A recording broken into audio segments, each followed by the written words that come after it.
Hello everyone, I'm Joel Nierenberg, the Director of Product Management at ScheduALL, and I'm here to discuss the recent announcement of the release of our new network circuit selection product. I'm joined today by Peter Hissey, our Senior Systems Architect, who is responsible for the overall design and development of this exciting new product. So, Peter, let's start at the very top. What exactly is network circuit selection? It's functionality which is built on top of our ScheduALL product that enables people to book network circuits, occasional use style network circuits. More so on top of that, we provide an interface into the network management system, which then provides the user with an end-to-end solution. So they make the booking at the front end, and it goes through to switch the circuit at the back. How exactly did we come to develop this product? This goes back some while when a number of our clients, due to the changes in technology, the modern technology approaches to networks, so we're moving over from really the sort of leased line concepts over to IP networks or MPLS networks or whatever the protocols are. And this lends itself very nicely to occasional use bookings, and that's really where we recognize the need, and together with an interface to an NMS, would provide that one-stop shop of bookings end-to-end, and that's where circuit selection was born. So why would a product like this be important right at this time? Specifically now, as people are analyzing the costs and looking at how they make the bookings and the cost of these bookings, whereas they may have booked leased lines in the past, they'll be looking to make the most of only booking what they need when they need it, hence the nature of occasional use bookings. And with the technology for circuits and booking network circuits and provisioning of those that it is today, this makes it a very meaningful product. So what sort of organizations should be interested in this product and be looking at it? I see this is really network providers who currently provide, or maybe don't provide, services to the broadcast industry, and they may be already providing occasional use, and they don't have a decent system or not an end-to-end system, or they may be looking to provide occasional use services. This is the product for them. When you say that organizations that aren't in this environment yet should be looking at this, can you tell us a little more about that?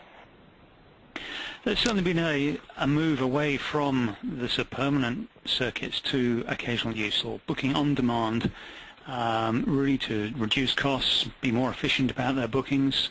Certainly we've seen a lot of that in the satellite world. It's also come down to the network world. As new networks are popping up and the ability with IP networks of instantly configuring and switching, this is why people are interested to really reduce costs and be more efficient about their external costs. So then would it be safe to say that organizations that are recognizing this trend and want to move into the occasional use space, this would be that essentially circuit selection could act as a startup kit for them to do so? Absolutely, and along with our system being modular, and you can upsize it, you can start off relatively inexpensive and build on the system.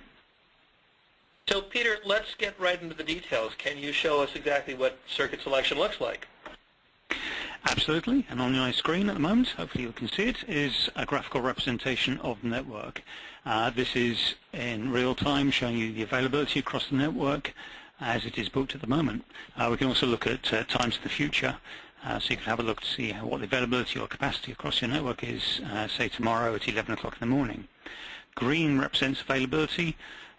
Red means no availability, and yellow means partial availability. For instance, at Frankfurt here, on the left-hand side is representing the endpoints or the encoders, and on the right-hand side is decoders. And you can see there is no availability for encoders on the left-hand side. This displays a little map in the background, so you can see where things are geographically, but it may be easier to just have a plain color, and you can see the map perhaps a little bit plainer. Anyway, moving away from that, and back to the booking screen, which is really our standard ScheduALL bookings timeline where we can navigate around and see what's booked. I can make a brand new circuit booking, and I could make this from, say, 6:15 to 7:45. I may go ahead and select a client and then add a circuit. And this is where I select the type of circuit that I want. And in this case, I'm going to go and select a 30 megabit SDI circuit. Click that, and now I'm prompted for the source location. And in this case, I'm going to select Amsterdam. Encoder 2 looks available during this time slot. Select that, and then my destination location, which in this case I'm going to select Bucharest. There's a decoder there, and it's available during this time slot, so I select that. Scheduling goes away and books the best path from Amsterdam to Bucharest. I could also go and view that on a graphical map to have a look at the path that is actually taken, and this is where it displays my path down to Bucharest. And I could click OK, and that's made my booking here for Amsterdam to Bucharest. Now, control operators will have a different view of this because they're interested early in making sure that things have been switched and that the up-and-coming, the now-next bookings that are coming up, we have the trigger, the start time, the end time, and if this was connected to a live NMS, I would then see the live configuration status down here of whether it's configured, in progress, or completed, or perhaps failed, and then they can take necessary action to deal with that. Or if they wanted to terminate a booking early or to extend a booking, they can edit them from within here. If I jump back onto the booking screen again, we've got a number of other features. For instance, if I take the existing booking that we just made and I added a new destination, you can carry on adding destinations. I might decide that I want to go to Belfast. I click that. That'll then find the best circuit or path to Belfast. In fact, in this case, I'll have a little invalid path. I shall not proceed with Belfast and select an additional destination, and this time I'm going to go to Athens. And that then books an additional destination to Athens. I can also do a number of other things, for instance, like booking protected circuits, and I can join existing bookings, perhaps for another client to a separate destination, but using the common source. That's basically circuit selection in a sort of light touch concept. Thanks, Peter. That was very impressive. So if an organization was interested in this product, how would it be put together, and what would the requirements be?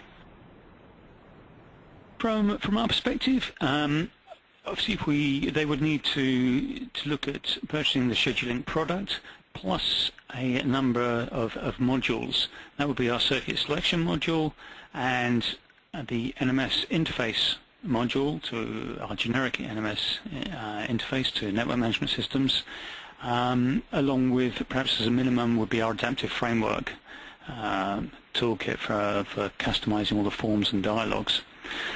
That would be the basics from us, and obviously a number of concurrent users.